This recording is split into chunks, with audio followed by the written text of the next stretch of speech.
તો અત્યારે આપણે વાત કરવાની છે ફક્ત પુરુષો માટે ફિલ્મ છે જેની દિવસ નંબર 8 અને દિવસ નંબર 9 કેટલું કલેક્શન આવ્યું છે, કેટલી ઓક્યુપન્સી રહી શુક્રવારે અને શનિવારે, ટોટલ કેટલું કલેક્શન થઈ ગયું છે અને અંદાજ કેટલો છે, આ ફિલ્મનું લાઈફ ટાઈમ કેટલું થશે એ પણ આપણે થોડી જાણવાની ટ્રાય કરીશું. શુક્રવારથી આપણે શરૂઆત કરીએ. 30 ઓગસ્ટ શુક્રવાર ઓવરઓલ ઓક્યુપન્સી રહી 9.14%. મોર્નિંગ શોમાં 5.63% હતી, આફ્ટરનૂન શોમાં 7.33% હતી, ઇવનિંગ શોમાં 6.57% હતી અને નાઇટ શોમાં 17.01%ની ઓક્યુપન્સી શુક્રવારે હતી.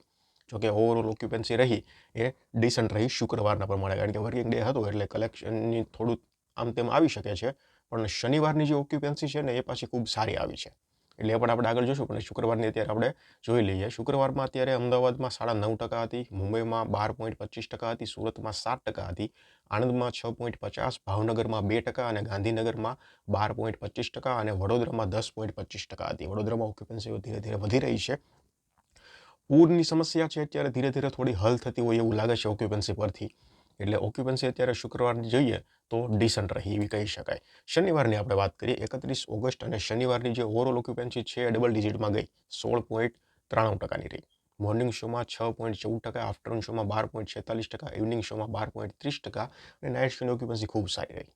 નાઇટ શોની ઓક્યુપન્સીની તમને વાત કરું ને તો 36.81%ની ઓક્યુપન્સી રહી.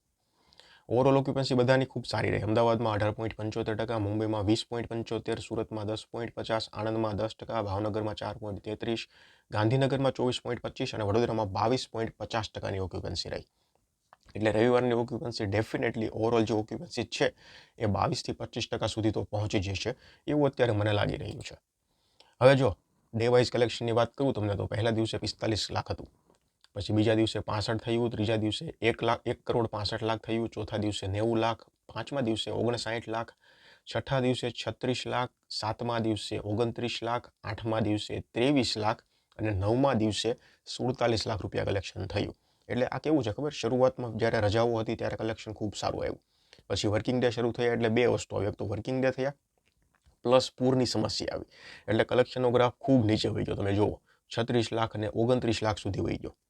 એટલે હવે પાછું વીકેન્ડ શરૂ થઈ ગયું છે, એટલે શનિવારનું કલેક્શન તમે જુઓ 47 લાખ રૂપિયા થઈ ગયું છે. એટલે રવિવારનું કલેક્શન ડેફિનેટલી 60થી 70 લાખની આજુબાજુ તો આવશે જ, અત્યારે મને એવું લાગે છે. નેટ કલેક્શનની વાત કરું તમને તો 5 કરોડ અને 59 લાખ રૂપિયા થઈ ગયું છે, જે ખૂબ સારું કહી શકાય એવું છે. 5 કરોડ અને 59 લાખ ગુજરાતી નેટ કલેક્શન ફક્ત ને ફક્ત 9 દિવસનું થઈ ગયું છે. એટલે હવે મને એવું લાગે છે કે 10 દિવસનું ટોટલ કલેક્શન છે ને એ લગભગ 6.5 કરોડની અરાઉન્ડનું આપણે અત્યારે રાખીએ. 6.5 કરોડ મેક્સિમમ જોઈએ, મને એવું લાગે છે મિનિમમ છે ને 6 કરોડ તો આખરો ચલણ પહોંચી જવાનો છે, કારણ કે 5 ને 60 તો થઈ ગયું છે, એટલે 40થી વધારે આવવાનું છે. એટલે 6 કરોડ 25-30 લાખ ડેફિનેટલી 10 દિવસનું કલેક્શન થઈ જશે. એટલે હવે લાઈફ ટાઈમ કલેક્શન કેટલું થશે તો કે 10 કરોડની પ્લસ આંકડો ડેફિનેટલી મારા મત મુજબ જશે. તમને શું લાગે છે, લાઈફ ટાઈમ કલેક્શન 10ની પ્લસ જશે કે નહીં? જો તમારો મત હોય કે હા જશે તો કેટલું જશે એ મને કમેન્ટ સેક્શનમાં જણાવો. ધન્યવાદ.